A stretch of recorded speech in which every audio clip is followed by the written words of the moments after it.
Bismillah. Değerli basın mensupları, 3 gündür Osmaniye, Adana, Mersin hattında bazı temaslarda bulunduk.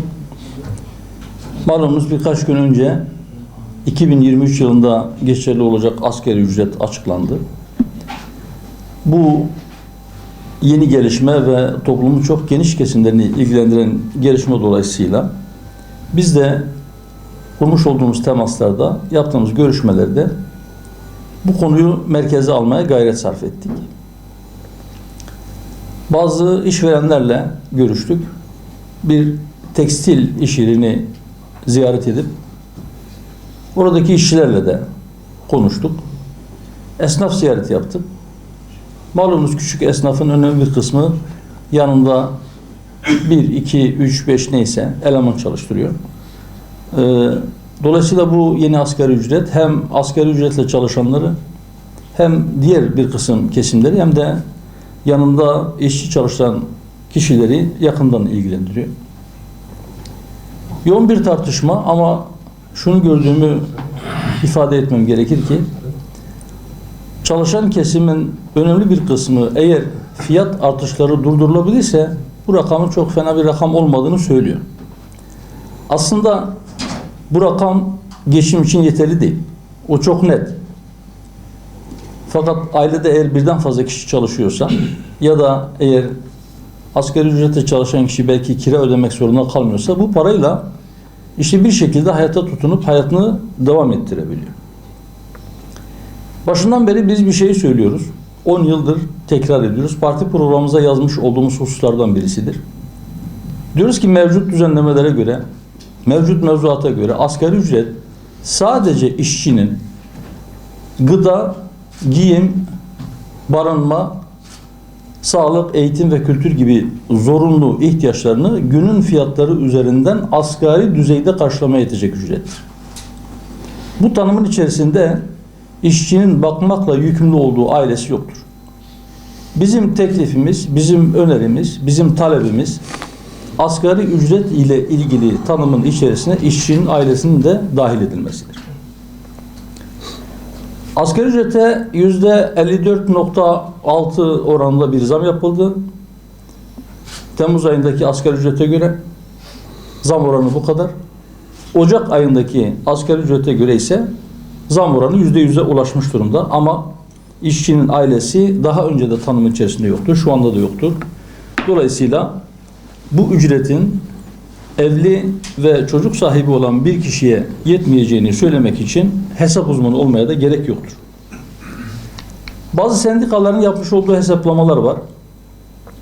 Bir kişinin yani bekar olarak tek başına yaşayan bir kişinin yaşam maliyetinin 10.000 lira civarında olduğu yönünde hesaplar var. Sadece bir kişinin ihtiyaçlarına bile yetmiyor buna göre. Bu hesaplamalar doğruysa ki evet 10.000 lira civarında bir meblağ sağlıklı beslenme ve diğer ihtiyaçlarını gidermek için bir kişi anca yetiyor. Yoksulluk sınırının 20.000 liranın üzerine hatta 25.000 liranın üzerine çıktığı bir dönemde bu ücreti yeterli görmek doğru değildir. Ama öte taraftan biraz önce söyledim. Sadece asgari ücretle çalışanları değil, aynı zamanda eleman çalıştıranları da ilgilendiriyor. Bir de onların cephesinden meseleye baktığımızda mesela esnaf ile görüştüğümüzde özellikle küçük ölçekli işletmeler ya da orta ölçekli işletmelerde hele bir de emek yoğun bir sektör ise onlarla ilgili de bir sıkıntı yaşanacağı benziyor. Ziyaret ettiğimiz tekstil atölyesinin sahibi başka bir firmaya fason mal ürettiğini, dikiş ücretlerinde herhangi bir artışa gidilmeyeceği için her ay çok ciddi oranlarda zarar edeceğini, bu zararın altına kalkması mümkün olmadığını, böyle devam ederse iş yerini, atölyeyi kapatmak zorunda kalacağını söylüyor. Biz de buradan hükümete şöyle bir çağrıda bulunmak istiyoruz. Diyoruz ki özellikle emek yoğun çalışan sektörlerde istihdam kaybının yaşanmaması için, bazı iş yerlerinin kapanmaması için ya da emek yoğun sektörlerde asgari ücrete yapılan zamın doğrudan doğruya ürün fiyatlarına yansıyıp enflasyonu çok ciddi bir şekilde artırmaması için ek tedbirler alınması gerekir. Bu ek tedbirlerden bazıları mesela şu olabilir. Emek yoğun sektörlere asgari ücretteki artışın getirmiş olduğu yükün bir kısmı kamu tarafından, yani devlet tarafından karşılanabilir. Bir diğeri şu olabilir. Biz başından beri yine siyaset hayatına başladığımız günden beri yapmış olduğumuz tekliflerden birisidir aynı zamanda. Dar gelirlilere kişi başına kanunla belirlenecek bir oranda elektrik, gaz ve suyun ücretsiz dağıtılması gerektiğini söylüyoruz. Yani bir kişi eğer aldığı ücret ile ancak karnını doyurabiliyorsa, siz bunun zaruri ihtiyaçları olan suyunu, elektriğini ve gazını en azından belli bir miktarını, israfa kaçırmaması için belli bir miktarını kamu olarak karşılayabilirsiniz. Şu anda zaten sosyal devlet olmanın gereği sosyal yardıma muhtaç ailelere bu yardım yapılıyor. Fakat özellikle şu son 2 yıldır yaşanan ekonomik kriz dolayısıyla asgari ücretliler de içinde olmak üzere emeklilerin çok büyük bir kısmı sosyal yardımlara muhtaç bir hale gelmiştir. Bunların bu durumu görülmeli ve elektrik, su ve gaz dağıtımı ile ilgili, ücretsiz dağıtımı ile ilgili yeni bir düzenlemenin yapılması gerektiğini buradan hükümete hatırlatıyoruz. Vatandaşın da böyle bir beklentisi vardır. Maliyet artışlarının çok üzerinde fiyat artışlarının yaşanmaması için de mutlaka fırsatçılarla mücadele edilmeli, çok etkin bir takip yapılmalı. Zira biz önceki yıllardan da biliyoruz. Özellikle şu dönemde bunun artmasından ciddi endişe ediliyor. Bir sektör eğer maliyetinin %10'unu etkiliyorsa, yani maliyeti %10 oranında yukarıya çekiyorsa bu asgari ücret artışı, sanki asgari ücrete gelen zam oranında ürettiği mala zam yapmayı kendisinde hak olarak görüyor. Bu bir hesap hatası mıdır? Yoksa bu bir fırsatçılık mıdır? Onun değerlendirmesi belki ayrıca yapılır ama emek yoğun olmayan bir sektörde bütün giderlerin içerisinde şu asgari ücrete yapılan zam sadece %10'luk bir artış getirmişse, yani maliyet %10 civarında artmışsa, hiç kimse asgari ücrete %55 civarında bir zam yapıldı diye kendi ürünlerine de %55 oranında bir zam yapmaya kalkmamalı. Yapanlarla bu konuda ciddi bir mücadele edilmeli. Onlara göz açtırılmamalı. Asgari ücret tespit edildi ama şu önümüzdeki birkaç gün içerisinde emekli aylıkları ve kamu çalışanların maaşları da belirlenecek. Hükümet cenahından yapılan açıklamalar enflasyon oranının üzerine bir miktar refah payının ekleneceği yönünde. Eğer 2022'de gerçekleştiği söylenen %85'lik bir enflasyon ya da 2023 yılı için tahmin edilen enflasyon oranında bu aylıklar artarsa emeklilerin beklentileri karşılanmamış olacaktır. Zira biz biliyoruz ki TÜİK'in açıklamış olduğu enflasyon rakamları böyle olsa da özellikle dar gelirlinin hissettiği enflasyon çok da yüksektir. Mutfak enflasyonunun %30'un üzerinde olduğu, gıda maddelerinin fiyatlarının çok daha büyük bir oranda arttığı aslında herkesin bildiği bir gerçek. Kendi gelirinin çok önemli bir kısmını sadece mutfağa harcayan, karnını doyurmak için harcayan insanların enflasyonu TÜİK'in açıklamış olduğu enflasyon rakamlarının çok üzerindedir. Bu nedenle zaten çalışabilecek yaşı geçmiş, başka bir iş yapma imkanı da olmayan emeklileri enflasyona ezdirmemek gerekir. Bizim çağrımız şudur: hiçbir aylık, hiçbir ücret açlık sınırının altında olmamalıdır. Eğer o miktara çekilemiyorsa emekli aylıkları, o zaman bahsettiğim, biraz önce söylediğim gibi elektrik, su ve gaz başta olmak üzere ev sahibi olmayanlara kira yardımı adı altında bazı ek ödemelerle mutlaka emeklilerimiz de rahatlatılmalıdır. Kamuoyunun gündemindeki hususlardan bir tanesi de yeniden değerleme oranları. Malumlarınız olduğu üzere her sene Ekim ayında, bir önceki yılın Ekim ayından o Ekim ayına kadar üretici fiyat endeksine göre yeniden değerleme oranları tespit ediliyor, hesaplanıyor ve buna göre bazı maktu vergiler ve harçlar o oranda artırılıyor. Bu sene Ekim ayında yeniden değerleme oranı %122.93 olarak hesaplandı. Pek çok harç ve bazı maktu vergiler bu oranda artacak 1 Ocak'tan itibaren. Yani 2023 yılında bazı vergiler bir önceki yıla göre yaklaşık %123 artmış olacak. Bundan dolayı takip etmişsinizdir. Basına düşen bazı haberler var. Mesela pasaport harçları çok artacağı için emniyet ve nüfus müdürlüklerine yapılan müracaatlarda bir patlama yaşanıyor. Yılbaşından sonraya sarkarsa 2 katından daha fazla harç ödeyeceği için vatandaşlar yılbaşından önce müracaatlarını yapıp harçlar artmadan pasaportlarını almak istiyorlar ve bu da çok ciddi bir yığılmaya sebebiyet veriyor.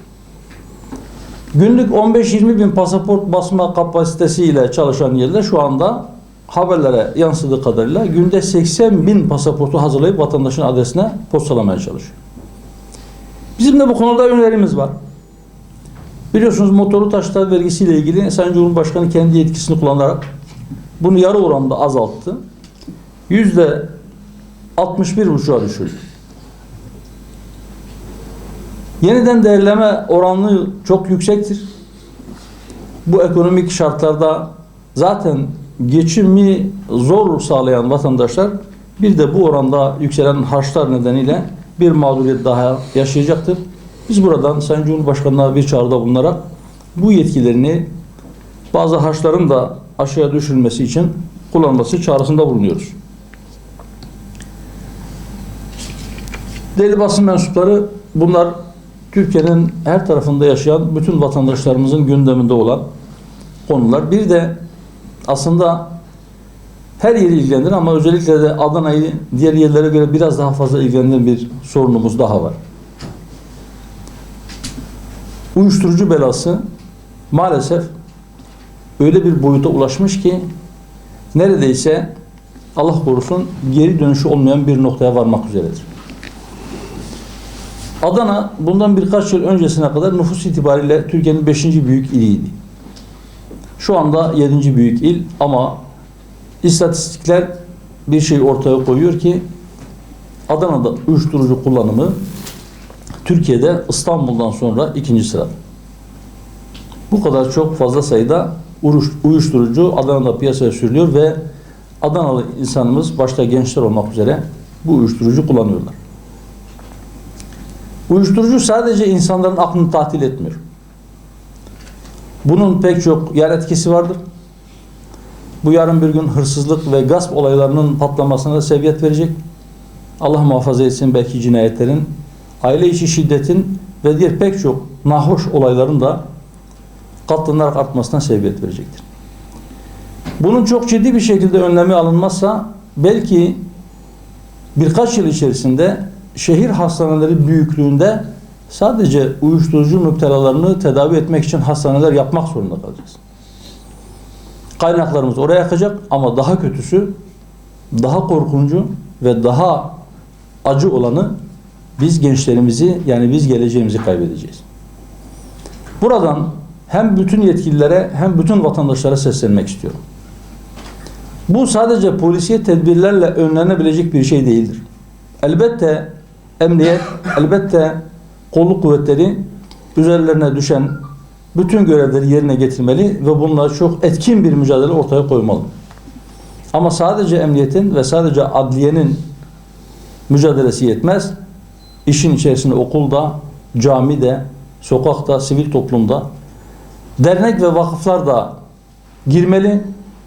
Aileler başta olmak üzere el birliğiyle bu beladan kurtulmanın bir yolunu mutlaka bulmalıyız. Ve en etkili yöntem de mutlaka bu gençlerimize çok ciddi bir manevi eğitim vermek zorundayız. İnşallah bu beladan kurtulmak mümkündür. Mümkün olduğuna inanıyoruz ama dediğim gibi el birliğiyle bu konuda çok ciddi çalışmalar ortaya koymak gerekir. Bizler Hüdapar olarak bu konudaki farkındalığı yükseltmek, insanları bu konu hakkında biraz daha düşünmeye sevk etmek ve tedbirler üzerinde ortak akıl ile ortaya bir şeyler koymak adına üzerimize düşeni yaptık. Bundan sonra da yapmaya devam edeceğiz inşallah. Temennimiz odur ki hiçbir gencimiz bu illete müptela olmasın ama en azından bunu asgari seviyeye indirmek için çok hızlı adımlar atılması gerektiğine inanıyoruz. Sayın Cumhurbaşkanı'nın bir açıklaması Karadeniz'de keşfedilen doğalgazın 2023'ün ilk çeyreğinde evlerde kullanılabileceği yönündeydi. Dileriz o miktar artar. İnşallah yeni keşifler de olur. Ta ki dışarıdan almak zorunda kalmayız enerji kaynaklarımızı. Bir daha tekrar etmek gerekirse en azından bizim kendi kaynaklarımız olarak çıkaracağımız gazın dar gelirli vatandaşın kullanımına, istifadesine sunulması da beklentimizdir. İttifaklarla ilgili aslında çok uzun bir süredir aynı şeyi söylüyoruz, tekrar ediyoruz. Siyasetin tabiatında, doğasında ittifaklar vardır. Özellikle de Türkiye'deki seçim sistemi ve mevcut hükümet sistemi de partileri ittifaklara zorluyor. İki türlü zorluyor. Bir, Cumhurbaşkanı hükümet sisteminde herhangi bir partinin kendi adayını Cumhurbaşkanı olarak seçilebilmesi için geçerli oyların yarısından fazlasını alması gerekiyor. Şu anda mevcut tabloda 30 civarı siyasi partinin seçimlere katılma yeterliliği olduğu da hesap edildiğinde herhangi bir partinin tek başına sadece kendi oylarıyla kendi adayını Cumhurbaşkanı olarak seçtirilmesi çok imkan dahilinde görünmüyor. Bundan dolayı en fazla desteğe sahip partiler bile bir ittifak arayışı içerisinde oluyorlar. Nitekim çok ana iki blok çok uzun bir süredir oluşmuş durumda. Bunun haricinde bir de Türkiye'de bir seçim barajı meselesi var. Nisan ayındaki değişiklikle seçim barajı %10'dan %7'ye indirildi. Yine 30 partinin seçimlere katılma yeterli olan bir yerde partilerin seçime katılabilecek olan partilerin çok büyük bir çoğunluğunun %7'yi aşamaması fiilen matematiksel olarak böyle bir sonucun ortaya çıkacağı görülüyor. Çünkü 100'ün içerisinde 30 tane 7 yok. Bundan dolayı da baraj endişesi yaşayan partilerin bir ittifak içerisinde kendilerine yer bulma çabaları doğaldır. Bunlar olabilir.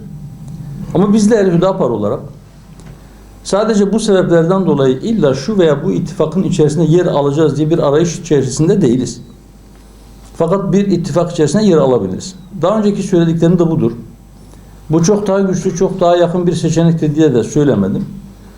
İttifak sadece bir partinin tek başına alabileceği bir karar değildir. Tabiatı gereği ittifak en az iki partinin birlikte bir konuda anlaşmaya varması ile gerçekleşebilir. Şartlar el verirse, teklif uygun olursa, böyle bir teklif gelirse biz de ittifak içerisinde bir ittifak içerisinde yer alabiliriz. Üçüncü bir ittifakı kendimiz oluşturmak gibi bir arayışımız yoktur. Ama mevcut ittifakların dışında başka ittifakların olabilmesi de biraz önce bahsettiğim çerçeve içerisinde pekala mümkündür. Onu zaman gösterecek. Hep birlikte göreceğiz. Şu anki ittifaklarda an itibariyle biz şu anda Hüdapar olarak herhangi bir ittifak ile anlaşmaya varmış değiliz. Teklifler var. Farklı partilerden, farklı cenahlardan teklifler var. Dediğim gibi bu teklifler eğer bir anlaşmaya evrilirse onu da bütün kamuoyuna duyururuz. Gizli kapaklı iş yapmayız. Ama an itibariyle varılmış bir anlaşmamız, verilmiş bir sözümüz yoktur.